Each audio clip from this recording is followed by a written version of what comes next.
Good afternoon, Coolest Coast. It is time for Coffee on the Coast. Today's episode is Book Banter.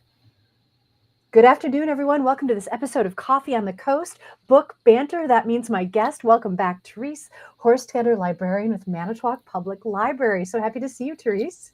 You too. Always good to I'm be back, excited. discuss books. Yep. Yeah, and it's interesting because it feels really fast, and I think that's because we didn't get to talk over the holidays, and so now it feels like you're back soon. But how cool! Yeah.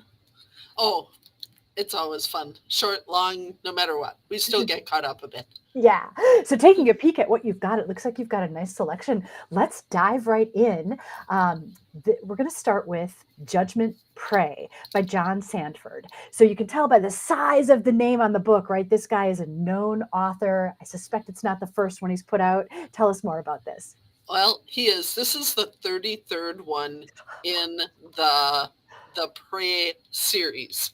Now, I think you could read enough of one just as a standalone if you picked it up. There's good characters. He brings you into them enough without being overly repetitive about them. And they are both in law enforcement in a variety of ways. They have kind of moved up. And so they end up traveling a lot. They end up working together, sometimes not. And they're set kind of in the Minneapolis area, Minnesota. They go into Wisconsin sometimes. And this one, the thing I really noticed about it, it starts out with a murder. They are always, generally it's murder that they are solving the crimes, but it starts out with that, but then it gets into a shootout where they are both involved, both trying to defend other people and themselves against some people in the middle of something like that. And usually something like that doesn't happen so fast in the beginning of the book. It's as they're making their way and finding more characters. And the other thing that I've noticed with this one really was that the characters are starting to show their ages a bit more. Oh. And so that had a little different feel to it with how they reacted to some things, and do they take point or let someone else be the main person on something. And it just had a little bit of a different feel to it, but still in a good way. And you would expect, with this being that far along in a series, that they should be having some of that. There are some things where, you can watch a movie and a guy gets knocked down 20 times and he keeps popping up. Well, at some point that has to change if that's going to keep happening. And yeah. So I thought that was a nice addition to this book too. For people who love John Sandford, they'll be reading him anyway, but he's a wonderful author to me. And so you think this would work as a standalone book? You could pick it up and enjoy? Yep, I think you still can. And I think that he feeds just enough information to let these guys have a past and things that have gotten. Lucas Davenport is a rich man, would not have to be working, but enjoys it. And so he gives you a little bit of how he got there. And Virgil, who is a younger man and is more of, they always kind of refer to him as a hippie kind of guy. He has long hair, he wears rock t-shirts and jeans usually, where Lucas is really dressed up with Italian shoes. And, they're much on, as far as the way they dress, not a matching pair, but they have a lot of the same thought rhythm. And yeah, I think they're just really good characters. Fun. All right. So this book is the return of Lucas Davenport and Virgil Mhm. Flowers. And it's interesting that you say that they sort of grow and mature through the books, right? So it's Right? not like I think of The Simpsons, right? It's always a reset. No matter what happens in Yeah, the episode, the next episode, it's like it never happened. yeah, So, yeah. So yeah, it's really, this was, yeah, just a nice little update on it, I thought, even though I love the books to start with. yeah. Yeah. So is this like a crime mystery? Not really Yes. horror, right? No, this isn't. This is crime, and it starts out right away with a murder on by page 3 maybe, and you go from there. And I thought it was a great book. Yeah. Overall, it was really a good story. Every so often, even if you have favorite authors, they can sometimes, I think I've heard that story before, maybe. But no, this one was really good. So he manages to keep it fresh. And how fun to know, viewers, if you do pick up this book and it's your first John Sandford experience, and if you like it, and especially these characters, you can go all the way back and keep reading more. Yep, Does that mean that definitely. this is a new release? It is. Cool. All right. I've got a blurb here about an upcoming book. So this says, oh, let's see, it's not on screen. Oh, nope, it's not putting it on screen. Let's just go to the book. Okay, so the next book is The Coworker. This is by Frida McFadden. The blurb says, you see her every day, but do you really know her? Yeah. Yeah, The Coworker. Well, I should say right away, though, Frida McFadden has been having books out like crazy. And I think some are just a little bit older, a couple of years. But I think once you pick one of hers up, if you like it, you're going to be looking for her other ones. I think it's the third one of hers that I've read, but just the most recent. And it is about women working in not just women, but the main characters here working in a office for a company that sells like skin products. And Dawn is a very punctual, she has a real set schedule as to how she works. She's going to be at her desk at this moment. She will be leaving at this time. She eats lunch at this time. And that is Dawn. And she doesn't seem to really have made any friends in the office. People don't know her really. They just have a feeling of her, but don't really know her. And then there is Natalie, who was in high school. She would have been the prom queen. She would have been involved in a lot of groups, a big number of friends. And she happens to notice, she's not overly friendly with Dawn, but she happens to notice when she doesn't show up one day.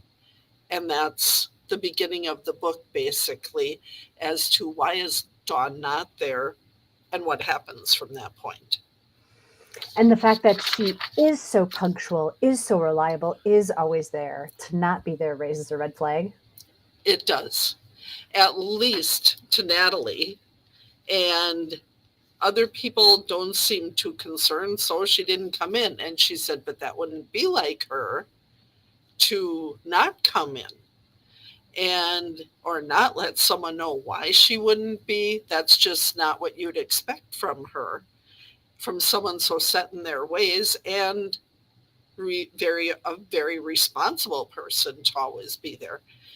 And but then as it goes along, you find out more about Natalie and a little bit more of a behind the scenes relationship with Dawn as well as other coworkers.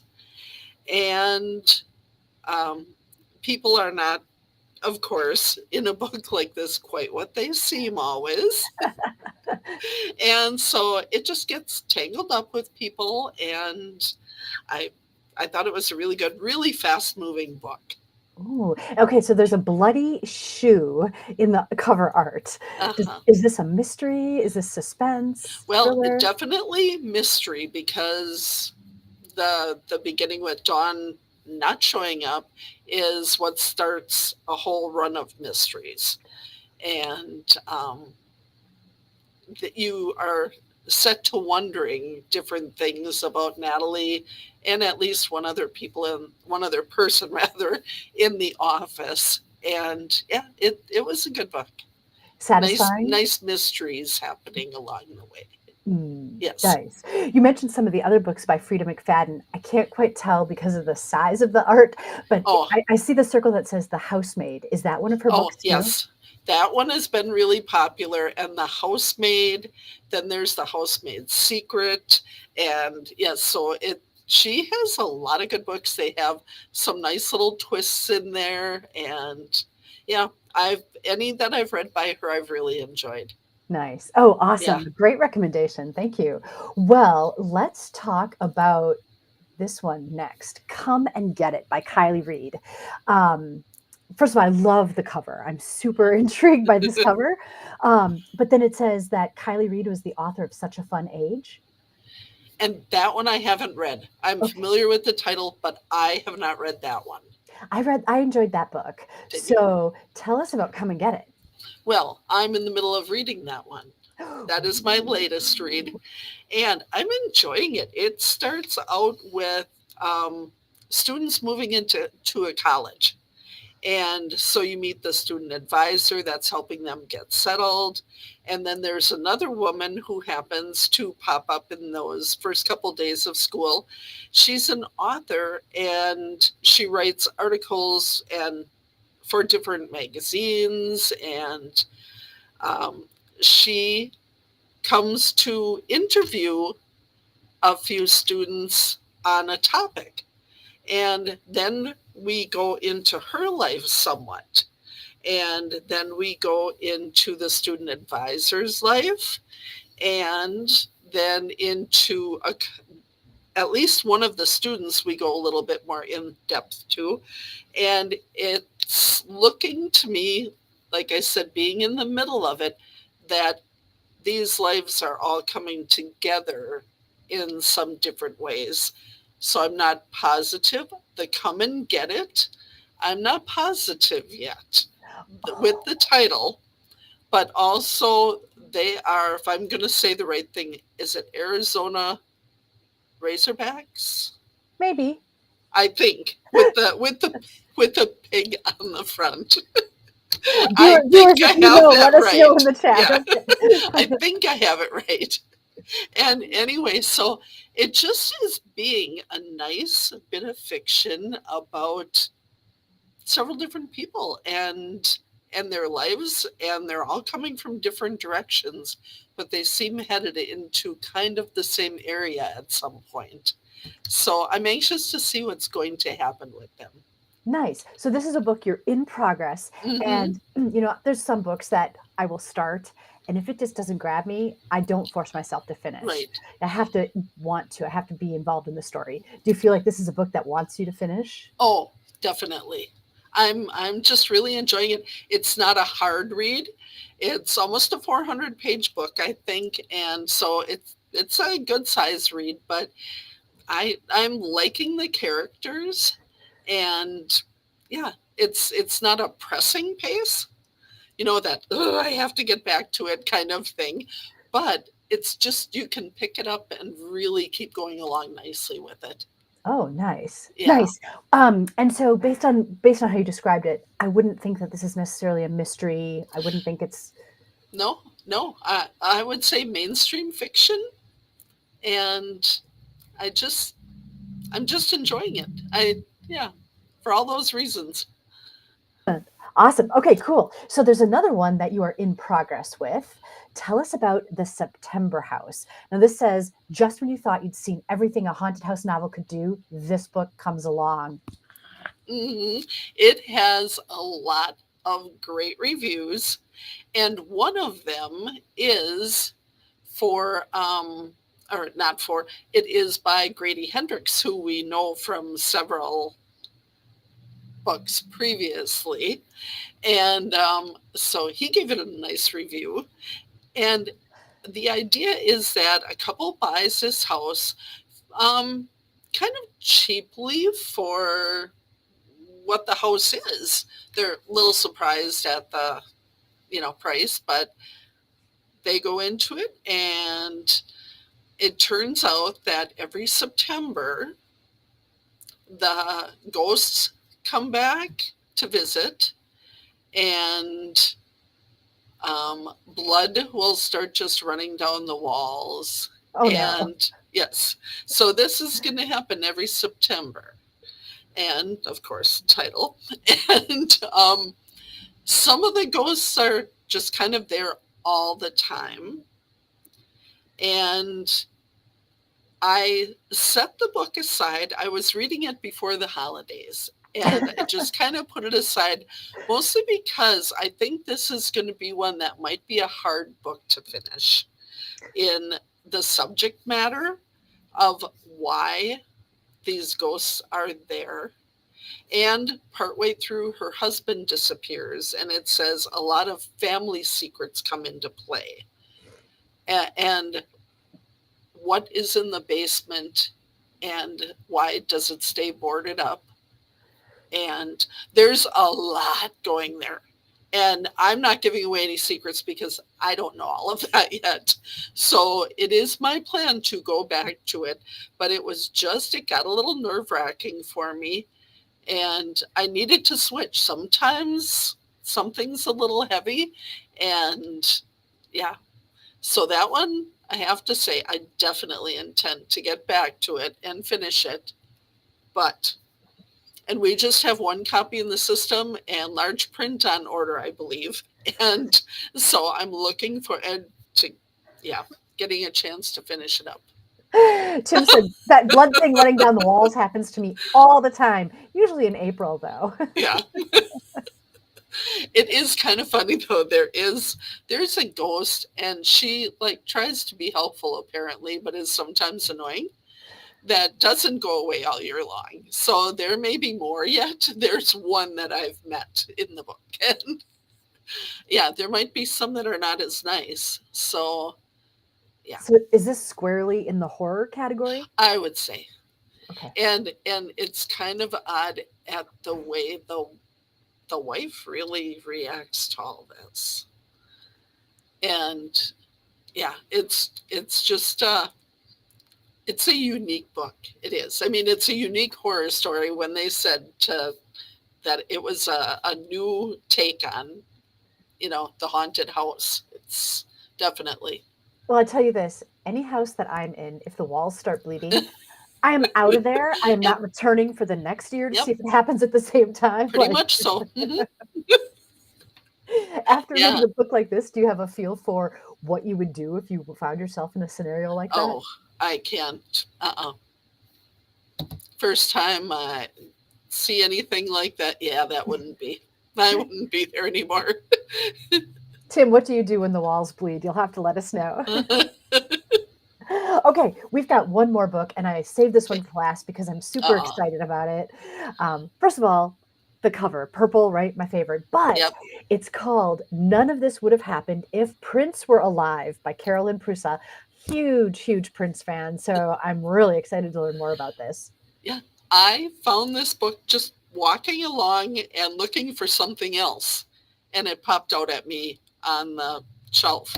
It's not a brand new book. It's just a little, I'm trying to think what year. Well, it is a 23, but it's going on a year old roughly. But it just, the title caught my eye and the cover, of course. And it's not all about Prince. It's not like somebody that is just, she is a Prince fanatic, I would say, but mostly that he's kept her company. His music has kept her company through parts of her life and have made, she felt, her life better. And she said that she felt, I underlined what they said here, full of sexy creativity and joy. Aww. And she is a creative person at the company she works for. And they tell you in the blurb, so nothing new that I'm giving out, but so she is, they have 2 kids. There is some bad weather on the way, and she comes home from work early to find a woman standing in her kitchen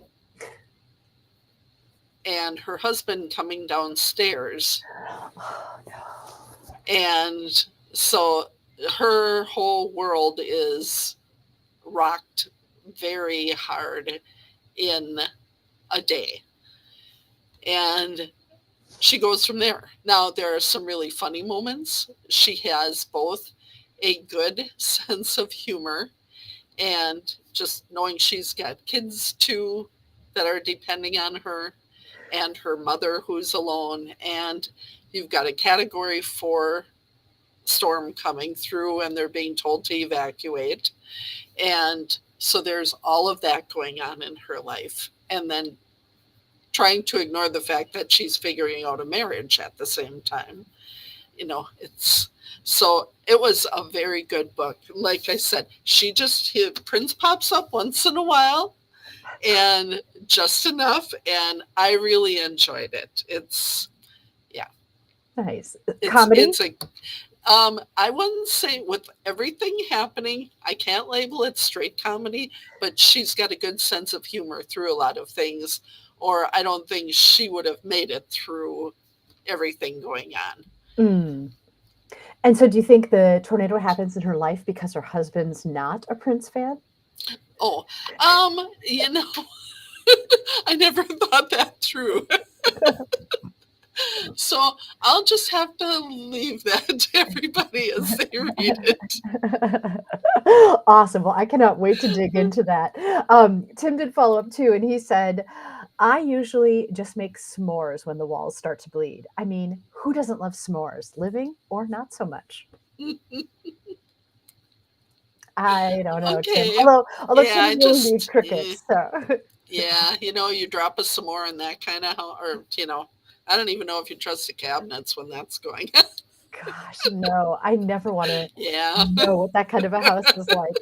Well, thanks for the great recommendations and very diversified this time. We've got Judgment Prey by John Sandford. That's the 33rd in his series of Lucas Davenport and Virgil Flowers.